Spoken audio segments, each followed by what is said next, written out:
Shalom semuanya Bapak Ibu yang terkasih di dalam Tuhan Yesus. Saat ini saya mau membagikan satu tema bagi kita semua, yaitu gereja mula-mula dan gereja masa kini.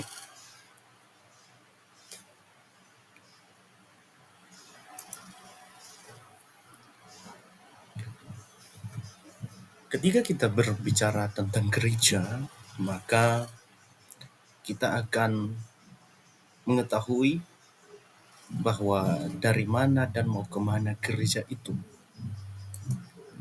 Karena ini memberikan kita ruang untuk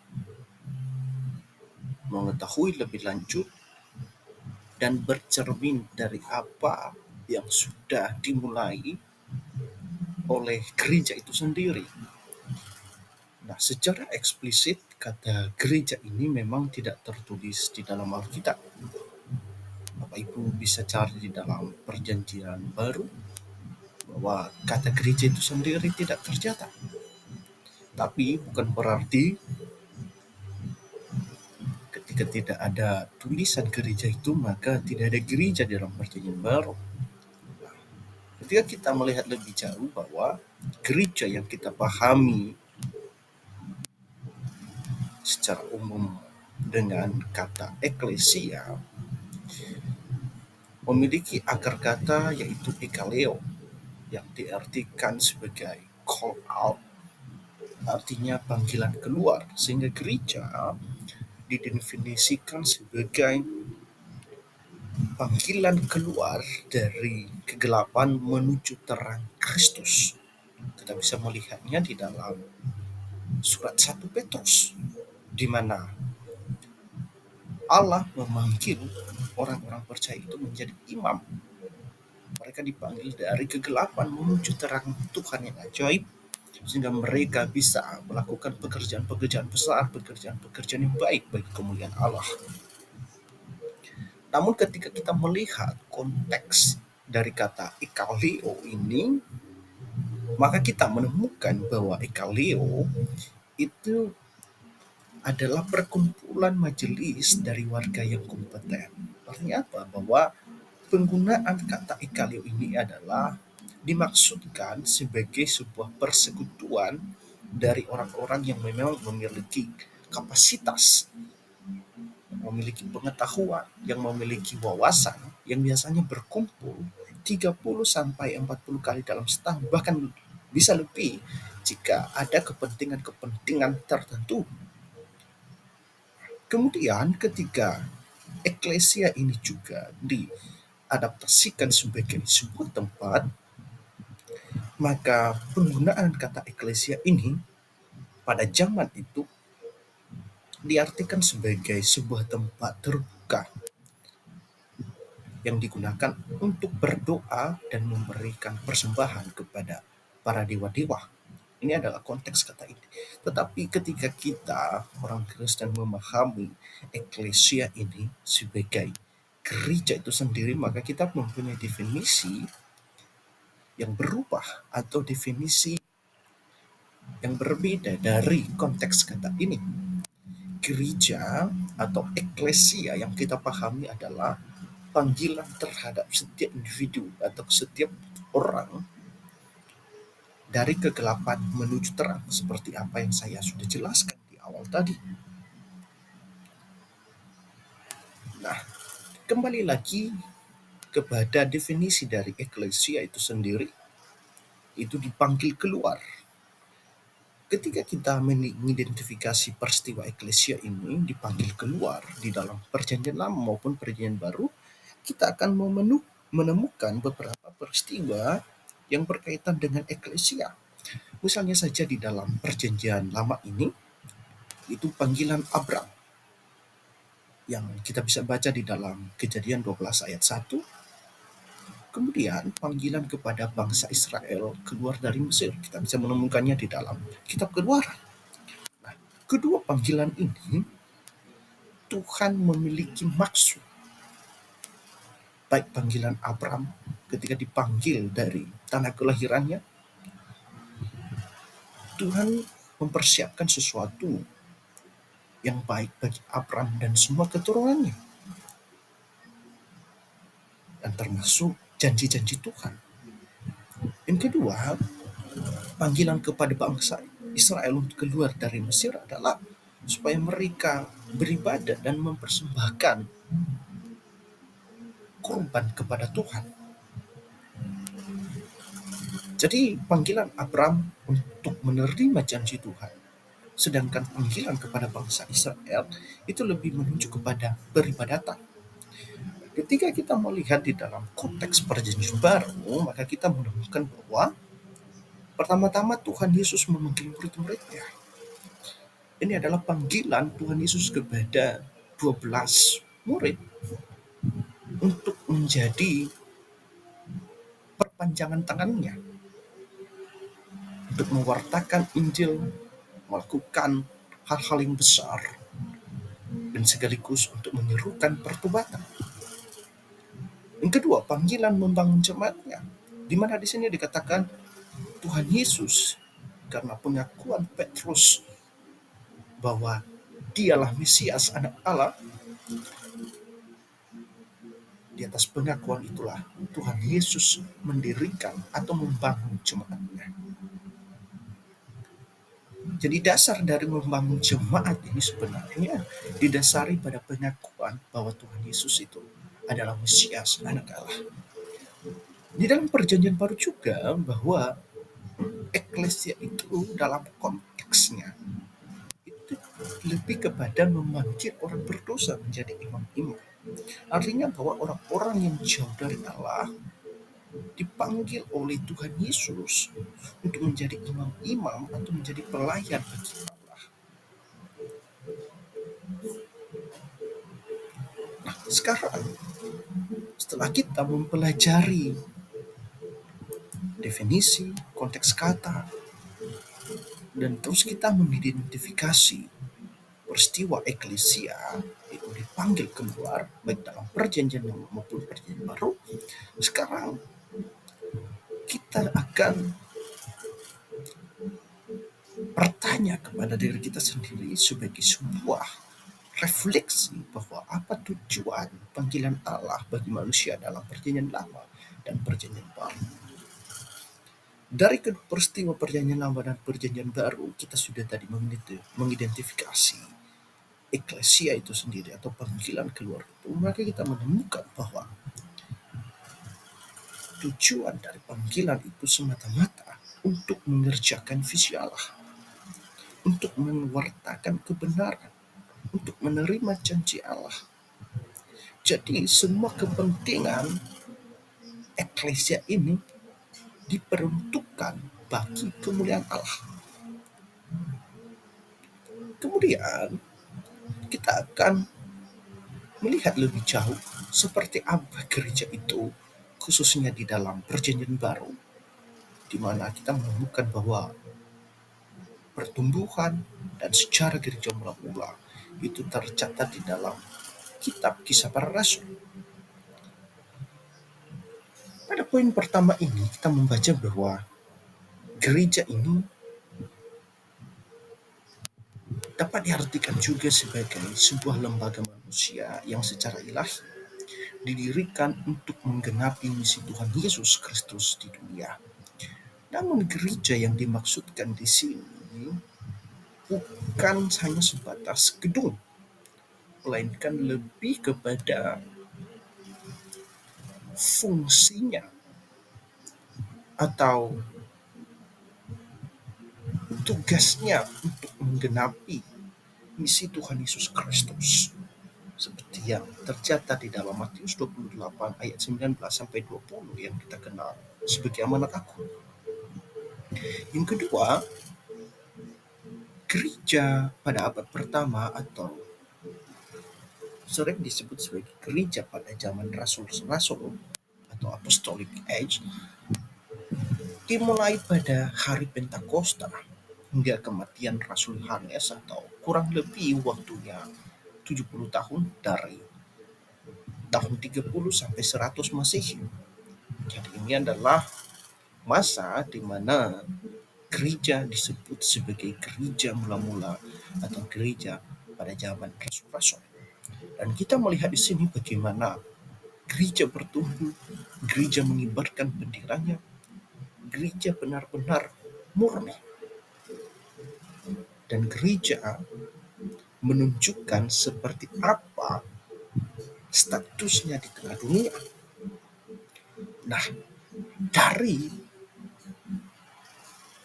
gereja pada zaman rasul-rasul ini, kita akan bercermin dan akan membandingkannya nanti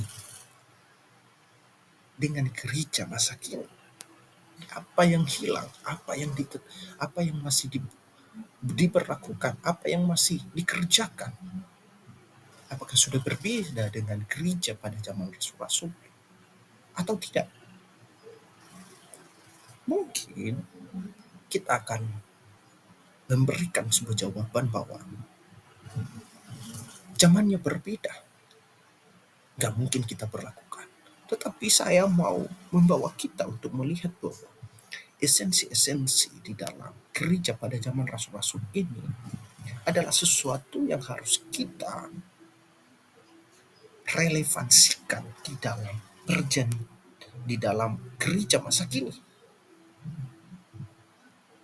Mungkin terlihat usang, terlihat lama dan sangat kuno, tetapi pertumbuhan gereja pada abad pertama ini adalah sesuatu yang harus kita contoh dan harus kita jadikan sebuah acuan atau standar bagi pertumbuhan gereja masa kini.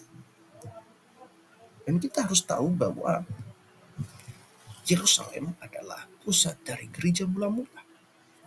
Nanti Bapak Ibu bisa bandingkan di dalam Kisah Para Rasul 15, di mana sidang pertama gereja itu diadakan di Yerusalem. Dan yang kedua, berikutnya, Bapak Ibu harus tahu bahwa inisiatif dari mendirikan gereja dalam arti jemaat ini, itu adalah inisiatif Tuhan Yesus Kristus. Matius 16 ayat 18. Tapi kembali saya katakan lagi bahwa gereja yang disebutkan di sini bukanlah gedung, melainkan orang-orang yang percaya.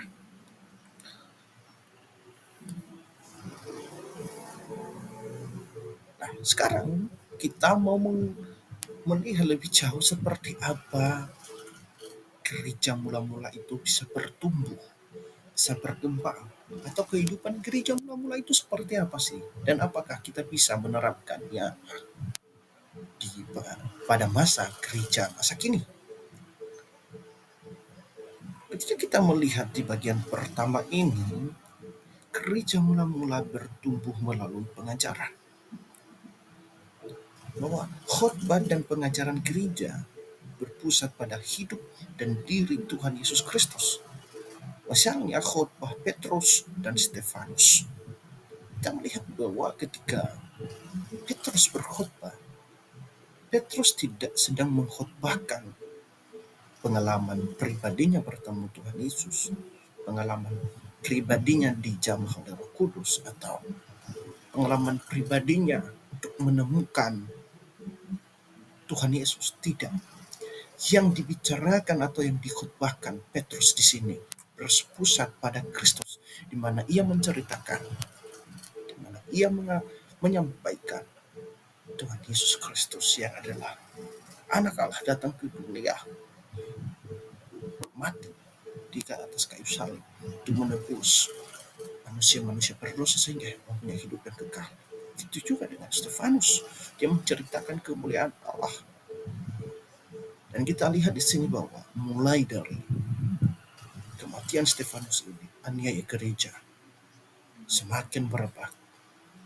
Dan kita tahu semua bahwa penganiayaan itu bukanlah bendungan yang membuat Injil atau kabar baik itu terhambat, melainkan penganiayaan itu yang membuat iman Kristen semakin eksis.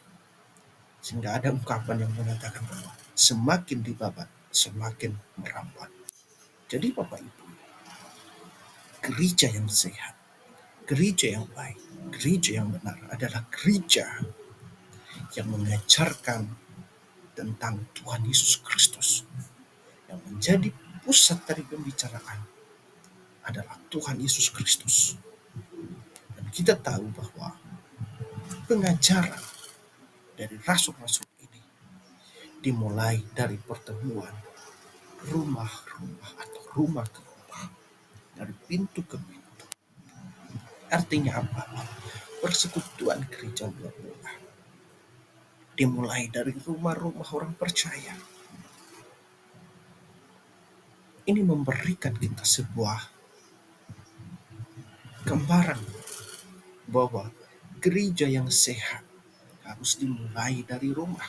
Persekutuan yang diadakan di rumah-rumah orang percaya, bukan di gedung gereja yang megah. Karena kenapa? Meskipun kita melihat nanti di dalam perjanjian baru bahwa Petrus, Rasul Paulus mewartakan Injil di bait-bait suci, tetapi mereka memfokuskan lebih pada rumah. Kenapa? Karena pendidikan di dalam rumah itu lebih penting. Pendidikan di dalam kehidupan seseorang dimulai di dalam keluarga. Sedangkan di bait suci mereka hanya mendengarkan ceramah-ceramah yang bersifat religius, tetapi untuk pembentukan, untuk dasar-dasar itu harus diajarkan secara pribadi dan dalam jumlah yang sedikit pula. Artinya apa? Bahwa efektifnya sebuah pengajaran itu disampaikan pada kelompok kecil, bukan kelompok besar yang berjumlah 50 lebih.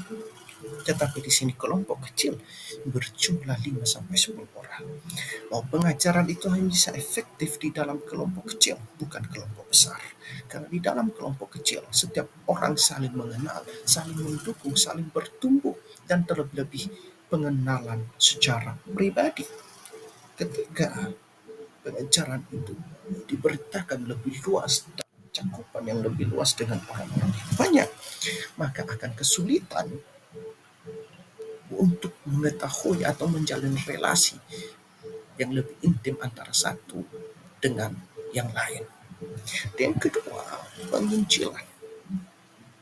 Ketika kita membaca di dalam Kisah Para Rasul 1 dan 2 tentang janji Roh Kudus, dan Roh Kudus itu turun di hari Pentakosta, maka kita akan tahu bahwa tujuan Roh Kudus itu turun adalah memberikan keberanian bagi para murid untuk memberitakan kabar baik tentang Tuhan Yesus Kristus. Jadi ingat baik-baik bahwa tujuan Roh Kudus ada di dalam hidup kita. Tujuan dari Roh Kudus diberikan kepada kita adalah untuk mewartakan Injil. Kemudian gaya hidup. Nah, ini yang paling penting ketika kita membaca di dalam Kisah Para Rasul 2 ayat 41 sampai 47 tentang kehidupan gereja mula-mula, dan ada juga di dalam Kisah Para Rasul 4 ayat 32 sampai 37. Dikatakan di sana bahwa orang-orang percaya itu sehati, sejiwa. Mereka suka berbagi, suka menolong, berkumpul di bait Allah.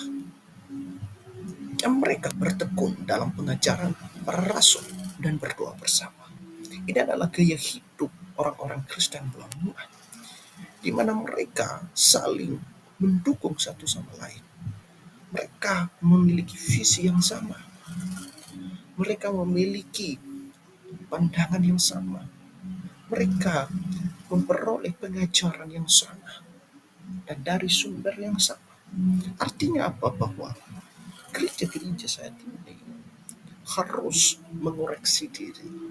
Apakah gaya hidup mereka, gaya hidup orang Kristen sekarang sudah mencerminkan gaya hidup gereja mula-mula yang hidupnya dipenuhi dengan warna-warni kasih, yang memiliki hati sejiwa, berbagi, dan suka menolong. Yang keempat adalah misi. Bahwa gereja mula-mula seperti yang dicontohkan oleh Rasul Paulus, bahwa perjalanan misi Rasul Paulus itu untuk menjangkau lebih banyak orang menjadi pengikut Kristus. Dan ketika tempat-tempat yang dijangkaunya itu ada yang percaya dan semakin banyak, maka Rasul Paulus mendirikan komunitas atau gereja untuk mereka berkumpul dan bertumbuh bersama-sama. Jadi kita melihat bahwa misi itu diperuntukkan supaya jangkauan atau cakupan dari Injil itu besar. Dan kita tahu juga bahwa orang-orang percaya tidak bisa hidup secara mandiri, melainkan percaya hanya bisa bertumbuh, hanya boleh berkembang imannya ketika dia hidup di dalam komunitas. Dan di antara 4 poin ini, ada juga yang namanya mujizat yang menyertai kehidupan orang-orang percaya atau gereja mula-mula, di mana mujizat ini diberikan untuk menyatakan kuasa Allah yang bekerja. Jadi tidak heran bahwa mujizat ini sering menjadi sebuah tanda bagi seorang sehingga ia bertobat. Tapi kita harus mengingat baik-baik bahwa mujizat ini bukanlah barang yang diharuskan ada di setiap pelayanan, atau mujizat ini bukan sesuatu yang harus dipentaskan atau harus diadakan di setiap pengabaran Injil atau di setiap perjalanan misi gereja. Melainkan mujizat ini hanya pelengkap dari pemberitaan itu sendiri. Karena ketika kita melihat pertobatan orang-orang pada hari Pentakosta itu bukan karena mujizat, melainkan karena khotbah atau karena pengajaran yang menyentuh hati setiap orang. Jadi kita harus ingat baik-baik bahwa yang mengubah atau yang membuat orang percaya adalah Injil yang menyentuh hati dan pikiran, bukan karena tanda atau yang kita sebut sebagai mujizat. Nah, pertanyaan bagi kita sekarang adalah, apakah pola gereja mula-mula masih relevan pada masa kini? Apakah pertumbuhan di dalam gereja mula-mula masih berlaku enggak bagi gereja masa kini? Apakah penginjilan, gaya hidup, dan misi apakah masih relevan enggak di zaman kita? Dan kedua, apakah gereja pada masa kini sudah bercermin atau melakukan hal yang sama seperti pola gereja mula-mula? Mengapa harus bercermin kepada gereja mula-mula? Karena gereja mula-mula adalah standar dari pertumbuhan gereja itu sendiri. Karena melonjaknya jumlah atau orang-orang yang percaya itu semakin banyak, dimulai dari gereja mula-mula. Selanjutnya, saya akan melihat di dalam konteks gereja masa kini, apa sih yang membuat gereja itu susah bertumbuh? Apa penghambat pertumbuhan gereja itu? Yang pertama adalah pemimpin gereja. Dalam hal ini saya berikan dalam tanda kurung bahwa pemimpin gereja yang saya maksudkan di sini adalah pendeta, gembala, atau penatua yang tidak memiliki visi Allah. Tapi salah satu di dalam pertumbuhan gereja atau pola di dalam gereja pada zaman rasul-rasul yaitu penginjilan dan misi. Maka visi dari gereja itu sebenarnya adalah mewartakan amanat agung. Namun ketika pemimpin jemaat tidak lagi memiliki visi Allah, tidak lagi melakukan amanat agung, maka gereja itu sebenarnya sedang dalam bahaya. Yang kedua, kita melihat sekarang bahwa ternyata pendeta atau pelayan Tuhan itu lebih karena peraturan sinode, karena keluar SK-nya, bukan karena panggilan Tuhan secara pribadi. Atau banyak orang menjadi pendeta karena ingin meneruskan penggembalaan orang tua, sehingga lebih kepada regenerasi atau lebih kepada dinasti pelayanan. Dan ini sangat berbahaya karena berimbas nanti pada pemahaman tentang gereja itu sendiri sebagai harta warisan. Jadi kita melihat di sini bahwa menjadi pendeta atau pelayan Tuhan itu adalah panggilan personal yang diberikan Allah bagi seseorang. Artinya bahwa seseorang itu menjadi pendeta atau pelayan Tuhan karena Allah memanggilnya secara pribadi, bukan karena panggilan atau surat SK dari sinode tertentu. Kemudian gereja tidak tumbuh karena berfokus pada program dan membangun gedung gereja. Kita tidak ada yang salah dengan membangun gedung gereja, tapi yang salah adalah jika gereja memusatkan perhatian pada program dan hal-hal yang bersifat fisik dan melupakan sesuatu yang penting, yaitu membangun dan membawa jiwa-jiwa kepada Tuhan Yesus. Selanjutnya, adanya khotbah yang tidak alkitabiah.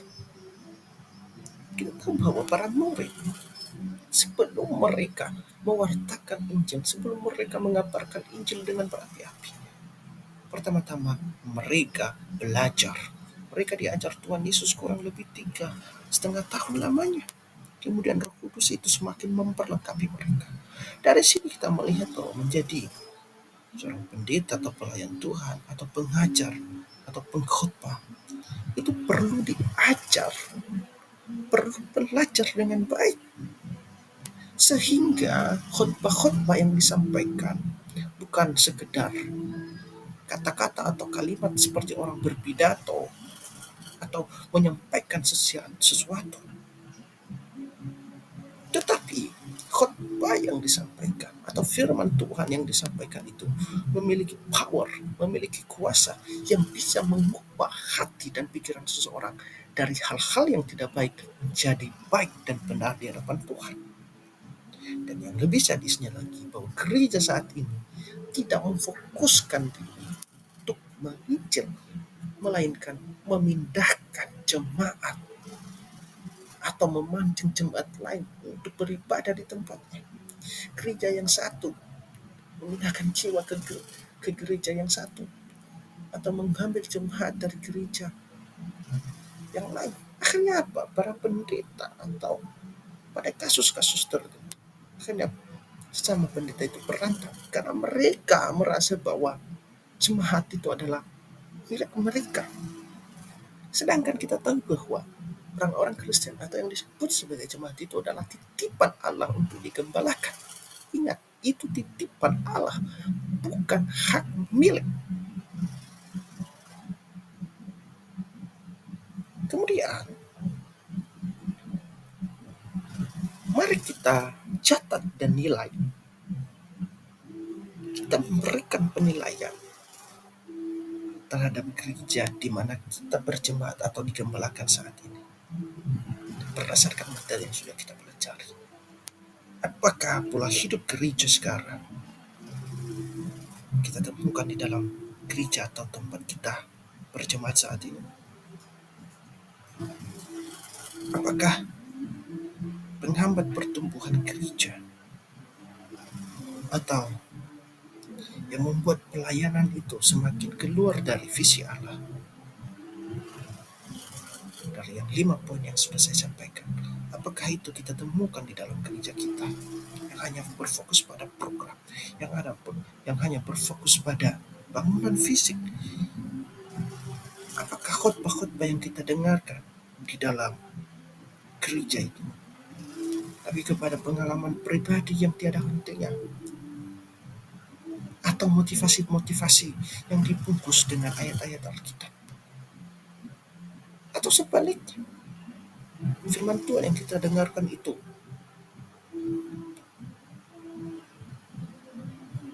adalah hal-hal yang alkitabiah.